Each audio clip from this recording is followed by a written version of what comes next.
saya hormati seluruh pemerhati konten saya. Mudah-mudahan di pertemuan ini senantiasa diberikan kenikmatan, nikmat sehat, dimudahkan dalam hal beraktivitas untuk menyingkat waktu. Di sini konten berikutnya adalah siklus akuntansi perusahaan dagang. Kemarin konten-konten yang sudah saya sampaikan kan siklus akuntansi perusahaan jasa, dan buku pas kecil. Nah, di sini saya ingin menyampaikan materi siklus akuntansi perusahaan dagang. Nah, di sini tidak saya sampaikan keempat jurnal khusus, tetapi cuma tiga, yaitu jurnal penjualan, jurnal umum, dan jurnal penerimaan kas ya. Ini jurnal penerimaan kas, jurnal umum, dan jurnal penjualan. Karena kalau saya gabung antara jurnal penjualan, jurnal pembelian, jurnal pengeluaran, jurnal penerimaan, dan jurnal umum, itu kesalahannya nanti transaksinya banyak. Nah, kalau bagi pemula ngelihat soalnya banyak kan keder itu ya, wah soalnya banyak amat kan gitu ya. Nah, maka saya potong-potong dulu supaya kalian di saat menjual, menerima duit, dan menerima kembali pada yang di retur paham gitu ya. Jadi ini saya jabarkan kenapa jurnal umum dengan jurnal khusus beda cara pencatatan. Kalau jurnal umum itu seluruh transaksi dalam satu periode akuntansi bisa dicatat ke dalam jurnal umum. Nah, tetapi kelemahannya adalah pada waktu membuat buku besar kas banyak banget itu. Nah, tetapi kalau jurnal khusus itu nanti buku besar cukup satu baris, itu antara satu dua, tergantung buku besar dibuat. Kalau buku besar T atau T-form cuma satu baris. Kalau menggunakan buku besar 3 kolom maupun 4 kolom menggunakan 2 baris. Itu sudah termasuk saldo. Ya, ini kan ada plus minusnya. Tapi kalau perusahaan dagang wajib usahakan menggunakan jurnal khusus. Nah, yang pertama adalah jurnal penjualan. Jurnal penjualan ini untuk mencatat jika kalian menjual barang dagangan secara kredit. Barang dagangan sudah kamu berikan kepada pembeli, tetapi pembeli belum menyerahkan uang kepada kalian. Padahal kamu menjual ini ya, padahal menjual. Karena menjual belum terima duitnya, maka kalian ngutangin. Nah, ngutangin bahasanya bahasa akuntansi adalah piutang. Tapi kalau kita menggunakan bahasa keseharian ya kita ngutangin. Nah, orang yang kita utangin namanya apa? Namanya debitur ya. Orang yang kita utangin itu namanya debitur. Paham ya? Nah, tanggal berapa kita jual ya Anda catat aja. Nah, ini untuk mencatat penjualan secara kredit. Nah, jurnal umum ini untuk mencatat jika timbul retur. Nah, retur itu apa? Retur itu pengembalian. Bisa saja kamu menjual 10 dikembalikan 2. Kenapa? Karena cacat atau karena tidak sesuai dengan pesanan ya. Nanti dicatat ke dalam jurnal umum. Jurnal penerimaan kas. Jurnal penerimaan kas itu sifatnya kalian terima uang. Nah, terimanya uang itu dari berbagai sumber. Bisa kalian menerima atas menjual barang dagangan kontan, maka ini ada angkanya, ini ada angkanya. Kemudian 1 juta ya berarti kasih 1 juta. Ini juga dari mana? Dari debitur. Nah, kalau kalian merasa ngutangin orang itu, merasa ngutangin debitur, maka suatu ketika debiturnya akan membayarnya di sini. Ini berkurang, ini bertambah gitu ya. Nah, yang potongan itu bisa kena. Bisa dari sini 1 juta dikasih potongannya 100, maka sini 900. Piutang, kamu ngutangin 1 juta, kamu ngasih potongan 100, maka 1 juta potongan 100 maka 900 ya, potongan ya. Nah, serba-serbi ini selain transaksi di luar penjualan dan piutang, maka Anda mencatatnya di kolom serba-serbi ya. Maksudnya pendapatan bunga, pendapatan sewa rumah, atau pendapatan komisi, masukin namanya ya. Ini namanya pendapatan bunga, angkanya berapa? Nah, angkanya ini pindahkan ke kas gitu ya. Paham ya? Nah, dipahami sebentar ya. Penjualan, kas, piutang, kupon ini ya. Dipahami dulu. Kalau udah kita bahas satu soal atau satu transaksi. Nah, karena kalian tuh namanya Tuan Joko, kalian mau investasikan uang tunai ke dalam perusahaan bernama CV Surya sebesar 40 juta. Ini 40 juta ya. Nah, berarti investasi sini. Sini tanggal berapa tadi? Tanggal 1. Tanggal 01 bulan 12 2020. Ya. Ini keterangannya investasi ya, investasi investasi. Boleh investasi, boleh modal Tuan Joko ya, boleh modal Tuan Joko ya. Karena investasi berarti kasnya perusahaan bertambah nggak? Bertambah, tetapi kan bukan dari penjualan, kan baru penanaman, maka sini sama saja, modal Tuan Joko. Nah, nominalnya berapa? 40 juta. 40 juta. Berarti kasnya perusahaannya bertambah 40 juta. Kita ambil. Nah, ada RP-nya nih, ada RP-nya, kita nanti udah RP-nya terus nyusul ya. Masuk. Yang berikutnya adalah dijual barang dagangan kepada Tuan Basuki secara, nah ini kalimat 2 garis miring 10 N30 ini syarat itu mewakili kalimat termin, cuma ini kreditnya ada iming-iming diskon ya, nanti saya terangkan ya. Jadi 2 itu 2%, 10 itu lamanya, batas waktunya 10 hari, batas 10 hari maka akan diberikan diskon 2% selama 1 bulan. Nah, karena ini belum terima duit, maka di sini mencatatnya ke dalam jurnal penjualan tanggal 03 bulan 12 2020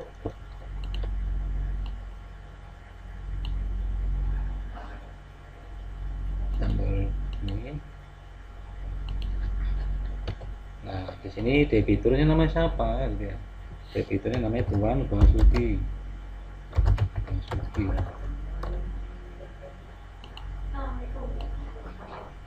Tuan Basuki. Berapa nominalnya? Nominalnya adalah 2.500.000.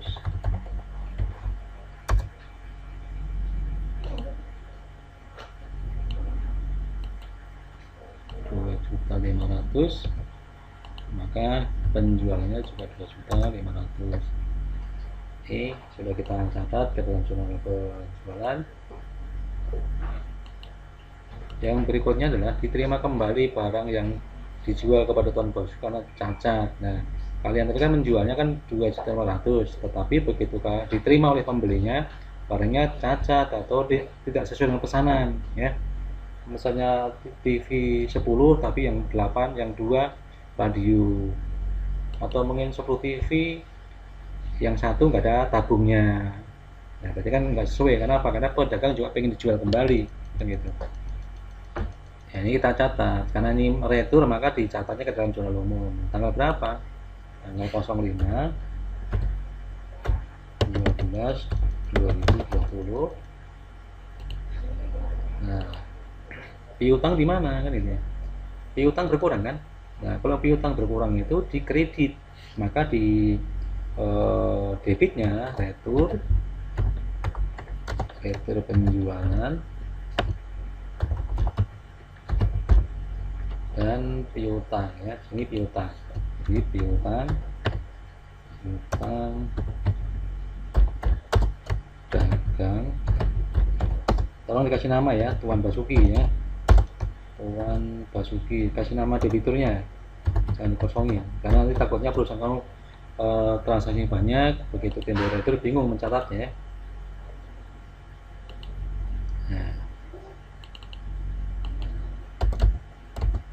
Nah, yang rusak berapa? Yang rusak kan 250.000, ya udah berarti debitnya 250.000, kreditnya juga 250.000. Ini udah kita catat tanggal 5. Nah, tanggal 11 dijual barang dagangan kepada toko Kapan Rugi sebesar 4 juta, diterima tunai 1.200.000. Sisanya kredit ini ya, sisanya ditangguhkan.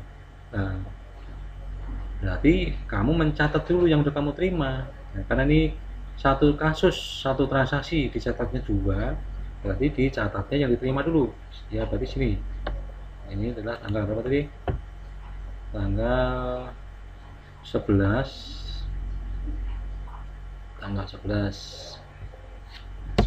bulan 12 2020. Ini jangan dikasih nama nggak apa-apa, jadi penjualan saja, penjualan.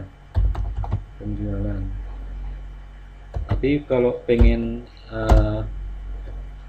jelas runtutannya, ya udah ini berarti Tuan Basuki, ini sebagai referensi aja ya. Karena kalau penjualan tunai itu nggak perlu dikasih nama debiturnya ya, cuman kan ini kan ada pecahan. Nah tadi kan menjualnya kan berapa tadi? Menjualnya kan 1,4 juta, baru diterima 1,2, berarti sini penjualannya 1,2, berarti kasnya kalian juga dapat, kasnya perusahaan kalian bertambah 1,2. Nah kalau sedangkan kalau misalnya 4 juta baru diterima 1,2, berarti kan ngutangin tuh ya. Berarti tanggal di dalam jurnal penjualan ini ada tanggal 11 bulan 12 2020. Nah di sini maaf tadi bukan Tuan Basuki ya, ini kapan rugi ya, toko kapan rugi,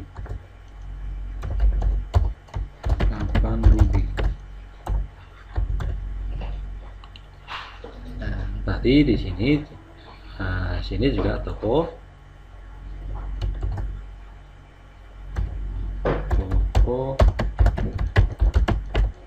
rugi. Nah kalau di sini ini dicatat tokonya saja, wadahnya saja, nggak usah dikasih kalimat dibeli lagi, karena ini kan cuma dicatat nama debiturnya ya, nama orangnya, jadi jangan dikasih embel-embel dibeli, nggak usah ya. Nah, 4 juta dibayar 1,2 berarti masih berapa? Masih 2,8 ya. Berarti kita ngutangin 2,8, penjualannya juga 2,8. Nah, tanggal 11 itu sudah kita catat semuanya. Yang berikutnya adalah diterima pelunasan atas penjualan tanggal 3. Nah, ini yang perlu dipikirkan ini ya. Jangan asal mencatat, karena ini hubungannya dengan tanggal 5. Tanggal 3 ini hubungannya dengan tanggal 5 gitu ya. Nah, tanggal 3 kamu ngutangin berapa? Ya, dicari dulu. Berarti kalau misalnya kita hitung sini 3 tanggal 3 2.400.000 dikurangi. Kenapa? Timbul retur kan? Timbul retur. Nah, jadi kalian tidak boleh mencatat di piutang itu sebesar 2.300.000. Nggak boleh ya. Nah, ini kita tanggal 11, tanggalnya kebetulan sama kan? Nah, di sini adalah debitur kita. Kita catat Tuan Basuki. Nah, tapi kalau pengen di lengkapi, berarti pelunasan ya, pelunasan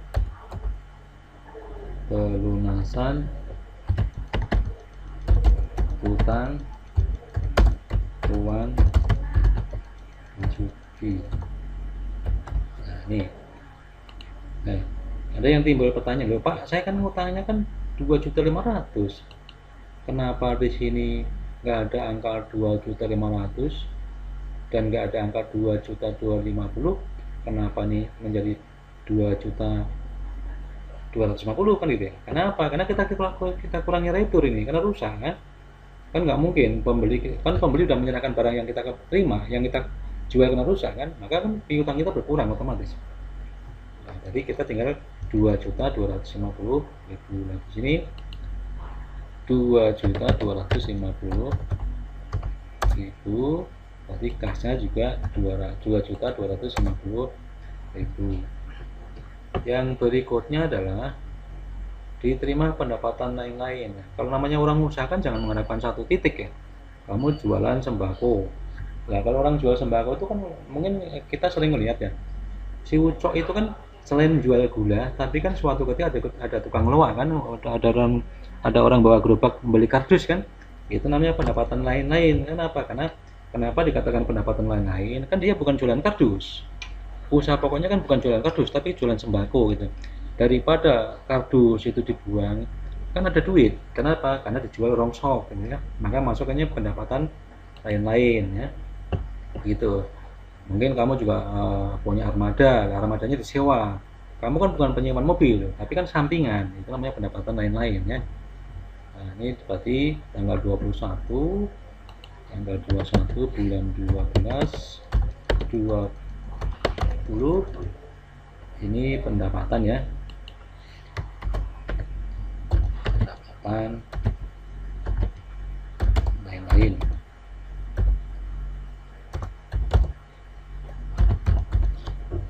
Ini juga sama, ini pindahkan saja nggak apa-apa.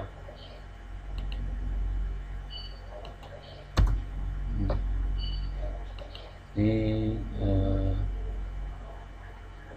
kita panjangin dikit supaya enggak, ini panjang, nah kan kelihatan deh pendapatan lain-lain.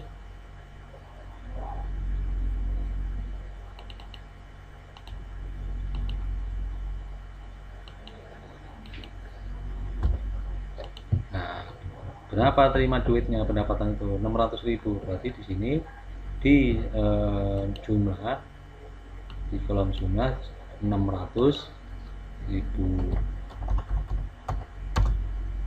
600.000 berarti kas kita juga menambah 600.000. Tanggal 21 kita udah kita catat. Oh maaf, tadi yang tanggal ini ya, tanggal 11 ya. Nah, tadi lupa tadi. Kan tanggal 3 ke tanggal 11 ya. Itu kan kurang dari 10 hari ya. Berarti pembeli itu berhak mendapatkan potongan ya. Potongannya berapa? Potongannya kan 2%. Berarti 2 juta ini, kita ulang ya, 2 juta ini 2% ya. Lupa tadi, belum sarapan nih. Jadi 2.250.000 dikalikan 2% karena layak mendapat potongan. Nah, berarti kita kembali ke yang tanggal 11 tadi ini bukan 2.250.000. Kenapa? Karena kita memberikan potongan. Berarti sini adalah 45.000. Nah, kenapa? Karena kita memberikan potongan. Kalau kita memberikan potongan, yang kita dapat, yang kita terima berkurang nggak? Pasti berkurang kan gitu ya. Harusnya kan kamu ngutangin 2.250.000. Kalau kamu nggak ngasih potongan kan tetap 2.250.000. Karena kamu ngasih potongan berarti kan 2.250.000 dikurangi potongannya 45.000. Maka yang kamu terima kan cuma 2.205.000. Rugi nggak? Tidak. Potongan itu kan cuma mengurangi keuntungan. Potongan itu tidak mengurangi modal, ya. Tidak mengurangi modal, cuma mengurangi keuntungan. Paham ya? Ini tadi saya kembali ke sini yang tanggal 11 ya. Nah, yang berikutnya adalah tanggal 22 dijual barang dagangan secara tunai. Nah, kan nggak mungkin kamu masuk ke dalam zona penjualan. Kenapa? Karena zona penjualan kan untuk mencatat jika kita menjual barang dagangan secara kredit. Sedangkan sini kan menjualnya secara tunai. Kalau secara tunai berarti kan kita terima duit. Barang dagangan kita dari gudang atau dari toko itu berkurang, tetapi kita juga menerima uang sebesar barang yang kita keluarkan dari toko itu, gitu ya. Termasuk keuntungannya. Nah, tanggal berapa? Tanggal 22. Nah, sini tanggal 22. Bulan 12 20. Nah, sini penjualan tunai ya, penjualan tunai. Tidak perlu dikasih nama dari siapa yang beli, nggak usah. Kosongin aja, penjualan tunai begini. Nah, gini aja. Nah, menjualnya berapa? Menjualnya 3.900.000 ya. Berarti masuknya ke dalam kolom penjualan. Sini adalah 3.900.000. Berarti kasnya juga sama. 3.900.000. Ini nggak ngasih potongan ya. Tidak ngasih potongan ini. Ya. Dijual barang dagang sebesar 3,9 tanpa potongan. Pak, bagaimana jika ada potongan? Potongnya 5% gitu nih. Misalnya ya berarti kalau ada potongan 5% berarti kan di sini ada potongan. Ya. Berarti di sini misalnya 5% ya. Ya udah, berarti kan di sini 39 dikalikan 5%. Berarti kan 195.000. Nah, berarti kas yang kamu terima kan tidak utuh. Kenapa? Kamu ngasih potongan. Berarti kas kamu dikurangi dulu potongan. Nah, ini bedanya ya. Kalau nggak ngasih potongan, maka kasnya tetap 3.900.000. 900. Tetapi kalau kamu ngasih potongan ya, dikurangi potongan yang kamu berikan pada debitur kamu itu, ya. Paham ya? Ini perbedaannya nih, perbedaannya kalau ngasih potongan dan tidak ngasih potongan ya. Ini. Yang berikutnya adalah dijual barang dagangan dari toko kepada toko cahaya sebesar 1.600.000 secara kredit. Nah, berarti dimasukkan ke dalam zona penjualan. Tanggal 27 bulan 12 2020. Nah, yang beli siapa? Debitur kamu siapa? Toko cahaya. Berapa nominal harganya? 1.600.000. Kita ngutangin 1,6. Kenapa kamu ngutangin? Karena kita jualan. Ini berarti penjualannya juga 1,6. Yang berikutnya yang terakhir, diterima pendapatan bunga bank. Nah, pendapatan bunga bank berarti kamu kan pernah mempunyai rekening di bank ya. Kalau kamu ini menyimpan uang di bank, berarti kamu punya hak. Hak kamu adalah uangnya aman, dan hak kamu yang berikutnya adalah kamu diberikan bunga, kan gitu ya. Nah, tapi juga jangan salah, bunga itu juga tidak mutlak kamu terima penuh. Misalnya kamu dapat bunga, misalnya kamu ini terlalu jauh yang saya sampaikan, terlalu jauh, tapi punya gambaran dikit kan. Kamu punya bunga, punya duit 1 juta, bunganya anggapnya 1%. Itu 1% itu nominalnya, misalnya bunga yang kamu dapat 10.000 misalnya. 10.000 itu tidak kamu terima utuh. Kenapa?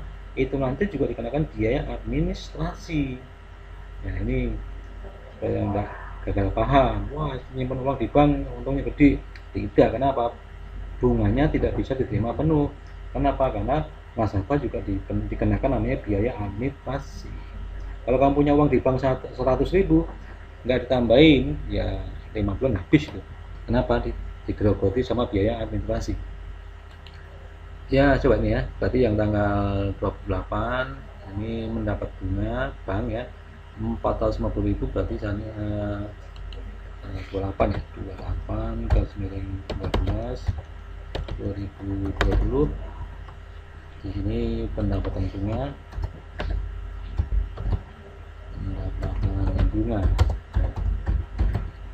ya. Nah, di sini juga sama pendapatan bunga. Berapa tadi? 450.000. 450.000 ya. Sini kasnya juga 450.000. Ini kita kasih RP dulu. Ya, seperti ini ya. Nah, kalau ini kira-kira udah masuk semua belum? Sudah. Berarti semua nominal yang di sini ini wajib dijumlah. Oh, sama nih ya. Hasilnya sama. Ini sama. Jadi kalau ini nggak sama ya, dengan debit dan kredit nih. Tapi wajib dijumlah. Ya. Ini kan nggak sama ya, masing-masing kan nggak sama. Tapi kan kalau jumlahkan debit dengan kredit terus seimbang. Kita buktikan kas dengan potongan ditambah 48.400.000. Nah, kalau angka 41 juta ditambah ini tambah 2.500.000, hasilnya juga 48.400.000. Harus seimbang ya. Nah, ini contoh. Jadi kalau misalnya Pak, apakah sulit? Tidak. Yang penting kalian memahami dulu trik-triknya dulu. Pokoknya di sini zona penjualan ini jangan dikasih kalimat dibeli sama dijual nggak usah. Ini cuman dicatat nama debiturnya kalian, cuma dicatat nama pelanggan kaliannya aja ya, jangan tambahin kalimat-kalimat yang berikutnya.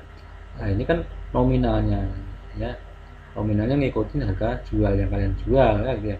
Nah, ini kan timbulnya retur. Jadi timbulnya retur itu dari sini nih. Kalau sini nggak ada ya berarti nggak ada lah. Kecuali nyontek ya. Kalau nyontek kan nggak tahu caranya tuh, tahu ada jawabannya aja. Ini. Jadi harus tahu alurnya nih. Jadi ini ada angka. Oh, ini ada Tuan Basuki. Oh, berarti di sini toh. Kan gitu ya. Nggak mungkin sini Tuan Basuki kok angkanya dari sini, kan nggak mungkin. Maka di sini dikuatkan dengan topi utang dagang Tuan Basuki gitu ya. Jadi orang yang udah ngerti akuntansi, oh ya retur ini dari sini gitu loh. Jadi suatu ketika kalian akan menerangkan orang yang menanyakan ke kalian gitu ya. Ini returnya. Yang berikutnya zona penerimaan kas.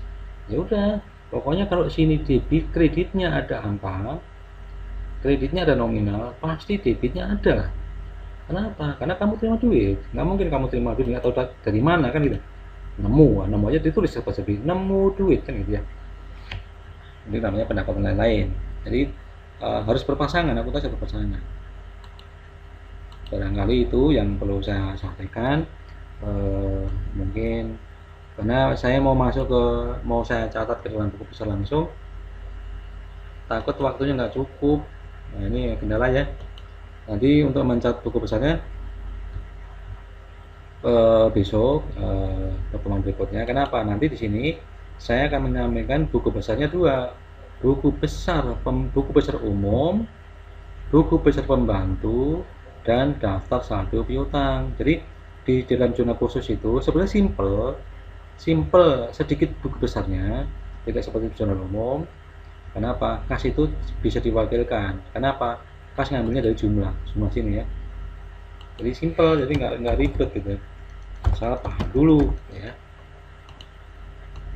Kelihatannya sulit, tapi padahal lebih gampang zona khusus ya. Nah, semuanya ngambil dari jumlah ini, kecuali yang dari serba-serbi. Kenapa Pak serba-serbi nggak boleh ngambil dari jumlah? Ya nama akunnya beda.